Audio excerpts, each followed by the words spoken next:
I'd like to talk a little bit about my experiences with using a mobility scooter.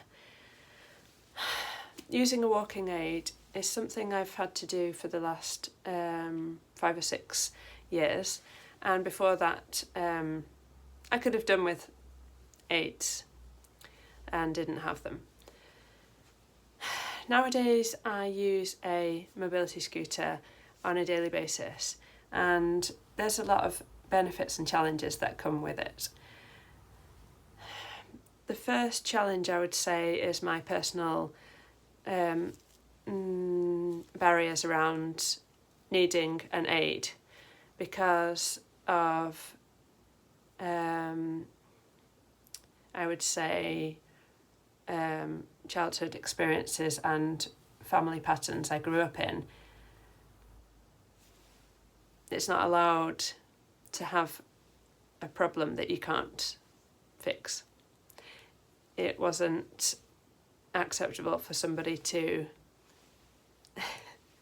be ill and then it not to just get better and everything's fine. So I have these internalised feelings of guilt and denial. I don't know if denial's a feeling, but I still struggle with these things. So, for example, when I had family members here a few years ago, we needed to go somewhere, and I actually tried to go without using my mobility scooter. Not because of anything to do with how I was feeling that day or how I was managing my health conditions, but because I didn't know how to use it in front of them and not, I just didn't know how to sort of like, it's kind of like a mental block to being able to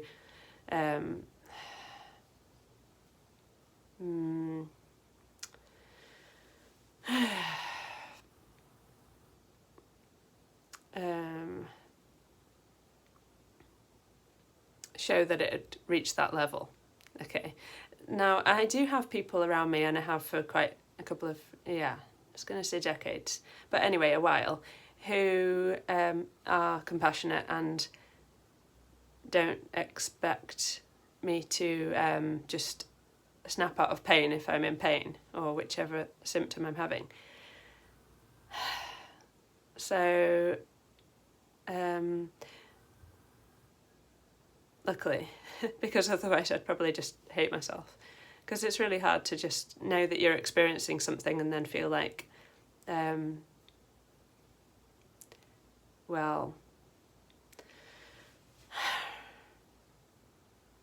because people don't appear to care, you shouldn't use your aids and adaptations that you need, because they might reject you for that, or just I think it's a case of it's a fear of social rejection again that it comes down to. So in the sort of few months before I got a scooter, and I'd become housebound at that point, so it's about 7 years ago. Being housebound could be different for all sorts of different reasons for different people, but it was before COVID that I was experiencing that feeling people got later, where you can't just nip out, you can't just do this, you can't just do that. It was just a more exaggerated version of situations I'd already been struggling with, because it got to the point where I couldn't walk, that I couldn't just step out if I felt like it. And eventually I got a kind of Zimmer frame. So it's really, really light. So light. Amazing. Thank you, whoever invented that. Just thinking now, I'm trying not to go off on tangents now. Right, so it's so light that even when I could hardly move my arms, I could move that frame and then lean on it and move my feet. So that's how you could walk with the frame. Very slowly. Like this kind of joke you see in films sometimes with somebody, like an older person, walking really slowly with a frame. That was like me just getting started, of like, I can move, I can get somewhere. limited. But Next, when I got the scooter, there's so many challenges it comes with that you don't realise all these things. You find out that actually almost everywhere, even in the UK, is not accessible in terms of there's little ledges and little steps.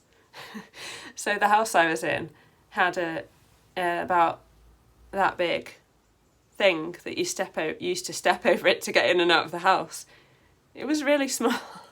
But there was no way of getting any kind of ramp in place to get a scooter in and out over that. So things haven't been designed. Obviously that's a house, but even things that are designed and built nowadays. No, I can't really say this, but basically, even when I use my scooter, I would say the majority of shops and places, cafes and things, I can't actually go in and out. Because of things like these lips and stuff, and struggle with like pavement, getting on and off pavement. Most pavements don't have the flat bit. So I had the scooter, and then I couldn't get it in and out of the house.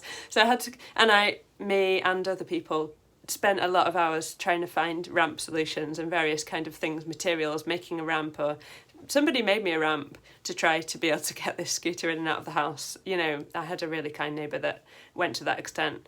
But it didn't work. Like, none of it would actually, and all the ones that I tried to buy online and try different ones, none of it actually worked with that lip. It was like this kind of thing, and then how to get it wasn't possible.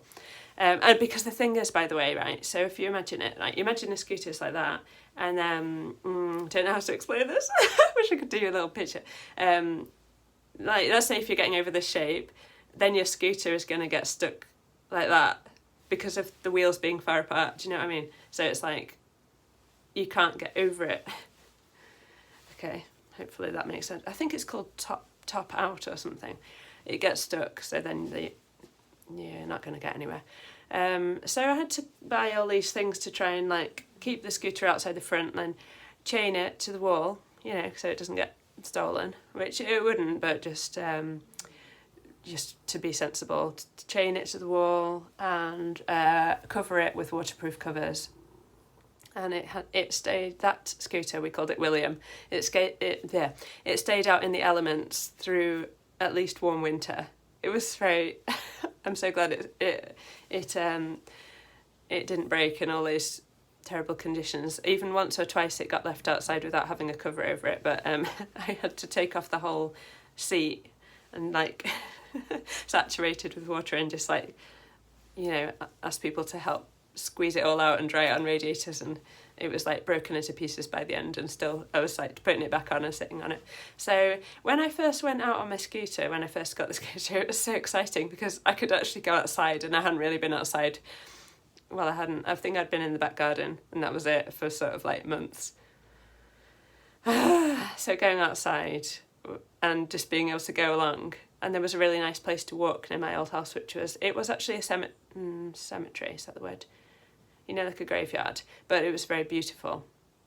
I mean, personally, I don't have a problem with graveyards, but some people find these kind of places like spooky, but it was really big and beautiful, and there were some lovely trees with blossom and different kind of flowers, and it was really amazing.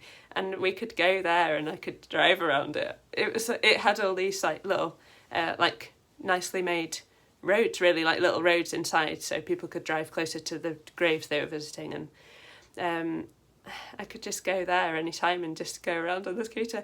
And then when I went out in the other direction, a couple of people saw me who'd seen me limping. So before I disappeared, I'd been limping around, still trying to do things. And then I remember this lady seeing, the place I live is very friendly, where people like talk to you.